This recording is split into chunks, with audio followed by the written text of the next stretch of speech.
welcome to Next Best Picture's YouTube channel. I am Matt Neglia, the owner, editor-in-chief of nextbestpicture.com, being joined here today by one of its contributors, writers, podcasters, Tom O'Brien. Hey, everybody. So, Tom, today, the announcement came that the Writers Guild of America is potentially going to be holding a strike. A vote was passed. It seems like there's authorization now for it to go through. Many people probably remember the last time the WGA went on strike for a prolonged period of time in the mid 2000s. I wanted to talk with you because you are a WGA member. So I want to dive into what does this all exactly mean? Why is this important for the industry? What it could mean moving forward? Why is there even a strike taking place? So I'm asking a lot of questions here, but let's start off with the simple one. Why is a strike potentially taking place? Well, the Writers Guild renegotiates their contract with the studios, which includes networks and streamers, every 3 years. And it's up this year. 3 years ago was COVID, so nobody was in the mood to negotiate anything. So the last real negotiation was back in 2017, when streamers were really Netflix, and that's about it. There was no template done for streaming. And that was really kind of before COVID turned streamers into everyday life. And so much, the landscape has changed so much since then. We have series coming on all the streamers now. And there is there's no compensatory structure in place to reward the writers, or for the writers to know what their value is. Are you talking like when a series, after it goes onto a streaming platform, depending on, years after it's there, if it continues to keep getting watched by hundreds and thousands of people, there should be like some sort of residual effect for that? Yes, because there's nothing there right now, nothing in place. And so the writers aren't being compensated for the number of people who are actually watching their show. And the How would it added work though problem, if it was regular broadcast? that the structure for regular broadcast was in place years ago. And the same issue came up in 1988. That was a major strike. That was the worst strike we've had. That was 5 months out. But the question back then was the same. In that case, it was cable. There was no structure for cable. So HBO would have all of these series. And, I worked on one, and, but only after the structure was put into place. Right now, streamers are in the same positions that cable was back then. And it was very contentious, and writers had the same kind of determination to get that compensation now that they did back then, because there is a feeling in the world of writers that the studios and the streamers are taking unfair advantage of the shift to streaming to devalue their work. There's no standard by which people are going to be paid. Now, I'm speaking, of course, as a partisan, as a member of the guild. To be honest, though, the studios, if I can, their position, if I can state it correctly, is that they're willing to negotiate a mutually beneficial contract for both sides. But if the writers wanted to get a whole new structure for compensating them, they feel that that's unrealistic given the economy. So that's where the sticking point is. So the question I have on my mind is, whatever solution there was back in 1988, why can't we just apply that to now? In 1988, it was not so much the series part of it. In 1988 was not as pronounced as it is now. And Gotcha, because television has grown in popularity so much since then. Yes. Yeah. Okay. That makes sense. But also at the same time, too, does this all just simply stem from a capitalist mindset of we need to cut costs and crush year over year? Where can we save money? And we can save money on making sure that we're not paying our writers. Well, you always know that a strike might be up, because 2 months before the contract is up, you'll see press releases in the trades pleading poverty, on all the studios. Oh, we can't afford any of this. Oh, we're going to lay off people. Disney did. But but the economy the television economy has changed, just as the landscape has changed. So yeah, it is part of the larger issue of trying to economize whenever possible. Yeah. And writers haven't always gotten the same respect as actors or directors have. You know, Which is interesting because in the world of television, writers are much more valued and important than directors are, even though high profile directors have been making the move from film to television over the last couple of years. It is still very much a writer's medium. They tend to be the showrunners in a lot of cases as well. So I don't see why and how this can continue to happen in terms of this imbalance with giving them fair compensation, respect, whatever you want to call it. that's the writer's argument. They are basically running the show in Hmm. a way that is very different in movies. The problem now is that the number of episodes every year have now been shrinking. Yeah. So when I was writing, there were 22 episodes in a network show. Hmm. Now it's down to maybe 8 or 12. Sure. And Yeah. that's for a successful show. Well, So as budgets have also increased over time. yeah, Production schedules are longer.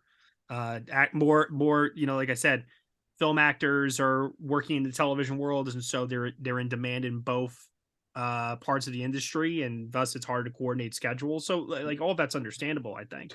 totally. And but as TV production has grown, given all of these new outlets, since 2013, the median pay for a writer actually dropped 4%. Oh. And that is and the opportunities are not there. When I first started as a writer, I got in through freelancing for television shows. They'd have a certain, if you have 22 episodes, well, you may have a staff, but you're going to get some freelancers, and that's how I got in. But if you have only 8 to 12, the opportunity to freelance is gone. Yeah. And so the ways to break in are not there. And also streaming has pretty much eliminated the syndication market, which was basically the pension for writers. You get to a certain age and you're not, you decide to retire, and the money you get from residuals is basically what keeps your family afloat, Yeah. in your older years. That's gone. Because when shows go to streaming service, older shows, we don't have the compensation. We don't have the structure in place to compensate that. So it's really has become a huge issue, which I'm not sure is going to be resolved in the next 14 days.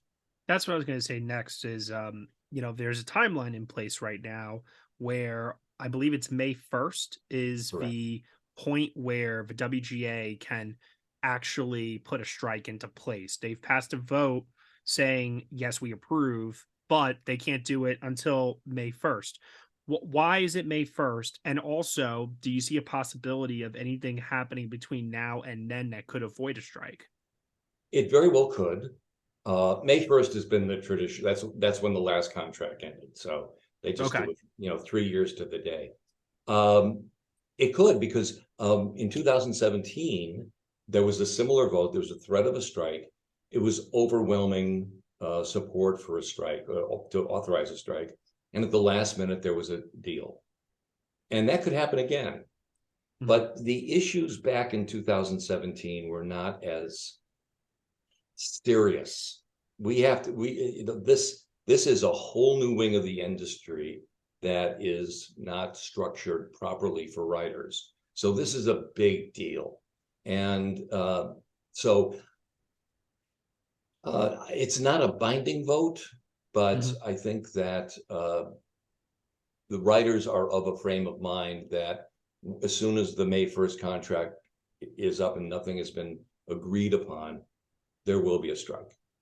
And So right now, I'm looking at the numbers here. Basically, 97.85% voted in favor. That's over 9,000 members, with 198% of them, 198, sorry, not percent, opposed. Pretty big, substantial margin here. Very lopsided. Clearly in favor. And so as a result of that, I guess really my question is, does this impact the film world or is this strictly just for television? Where does this strike? Who does it impact? The first thing you'll see is we if the strike happens on May 1st, we will have seen the last of Saturday Night Live for this season, Okay. because that the next episode is going to be May 5th, and when writers strike, that's it. We're gone. Right. The next thing will be the late night talk shows, Hmm. because the monologues have to be written. Right. So that they won't go off the air. They'll just revert to doing interviews. Hmm. That they've done that before and it's been fine. The rest of TV, the rest of the season is pretty much done. Yeah. So, the spring season production is over, everything is edited, it's just ready to get on the air.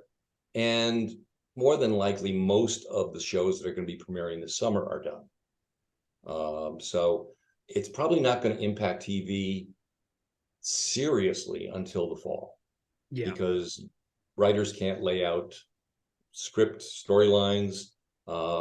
Certainly scripts can't be written. So that's where you'll probably see it. Hopefully, it won't last that long, but it will likely cause a delay in TV. In films, not so much. I mean, it's certainly anything being that is planned to be released in 2023. There's probably no need to rewrite unless it's a disaster or something. But once that stops, you're going to get most of the movies that are scheduled in 2023. Yeah. 2024, that's where the impact is going to be, and there'll be a backup, because once writing is going to be done on the 2024 releases, May 1st hits, that's it. I feel like it would more so impact 2025 though, because the production process for film just seems so much longer in terms of, how long it takes to work on a screenplay, go into pre-production. Production could last on something for months, and then so I'm just curious, like, wouldn't it more so impact down the line? Because Yes. I feel like a lot of stuff for even next year, those scripts have already been written. If anything, they're just not going to be rewritten. That's going to be the issue. But a good portion of them would probably not be greenlit unless they had a workable script at least. Yeah, yeah, that's true. I mean, if So anything, that means we're gonna just see a lot of shitty movies then probably. basically, Yeah. so yeah. And if right now probably scripts that are being worked on for films are probably desperately being written. You're probably going to get first drafts going to right to production, Mhm. which means for shitty movies. Right, because everybody, I mean, I imagine that if somebody were to turn in something from now until, like you said, like May 1st, they're still gonna get paid for turning that in, Yeah, because if we do go on strike, I say we, if the WGA does go on strike on May 1st, then they don't know when their next paycheck is coming at that point. no, and there's no income coming in, and Mhm. you know that affects families. Right. And all of a sudden dad's out of work or mom's out of work, and that is.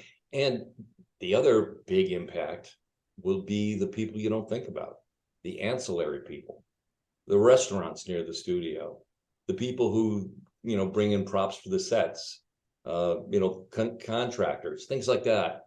There's a whole industry around the entertainment industry, especially in Burbank and around the studios, and all of those will be, they're just recovering from COVID now, Yeah. and a strike is really it may have to put a lot of those folks out of business, and Now, it's a it's my shame, but understanding.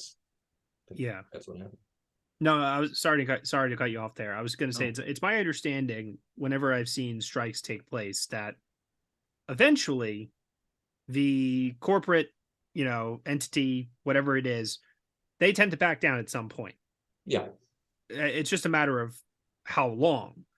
And so my question then becomes, how long do you think that this could potentially go on for? Like, are the studios in a position where they can hold out for a very long time? If not, is there precedent for traditionally around how long they do tend to buckle?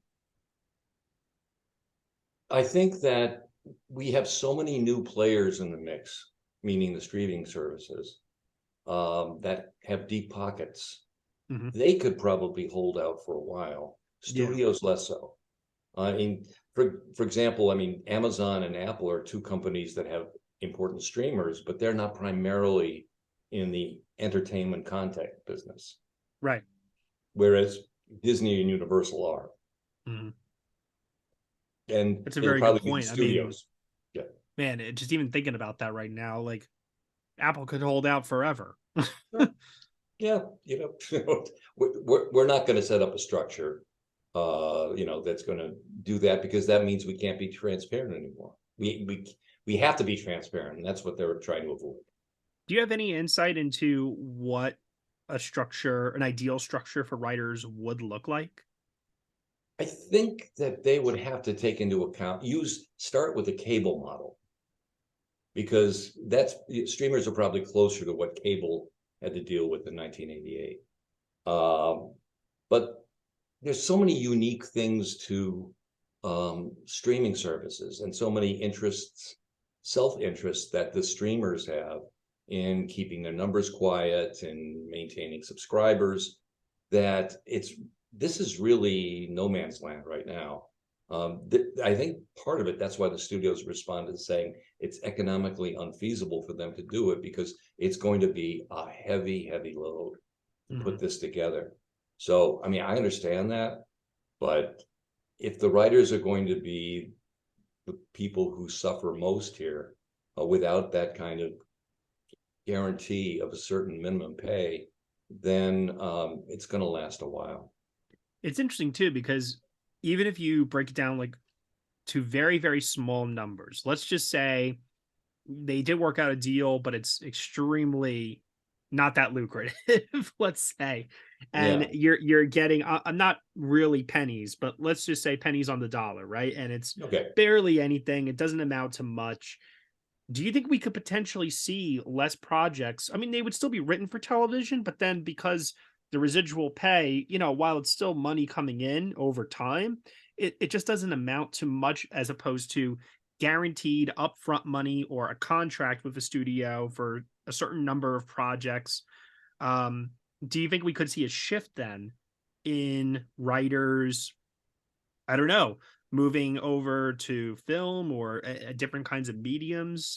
Maybe I'm thinking about this too much, but I'm trying to play it out in my mind here. In terms of numbers, it's certainly much easier for a writer to break into the business through television. Hmm. There are many, many more jobs available there than, say, writing a screenplay. Right.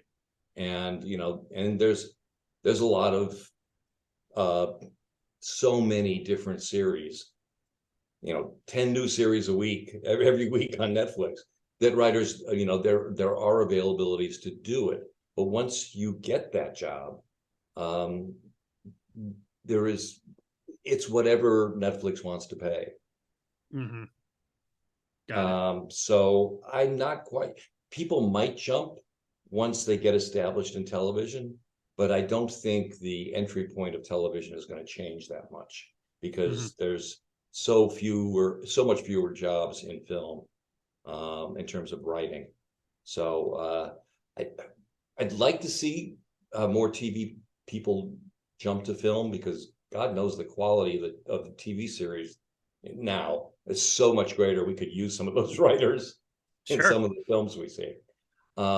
So right now, I haven't talked to any writer friends I know to see what their reaction is. But it just seems like this is an enormous issue that we would be very surprised if it gets resolved in the next 14 days. Hmm. Yeah. All right. Well, I don't really have much else to ask at this point, but I do want to give the floor over to you in case if there's something that we didn't go over or just something you want to reiterate before we sign off here. No, I think that hopefully this will be helpful for folks who are aware that a strike might happen, but might not know what the issues are.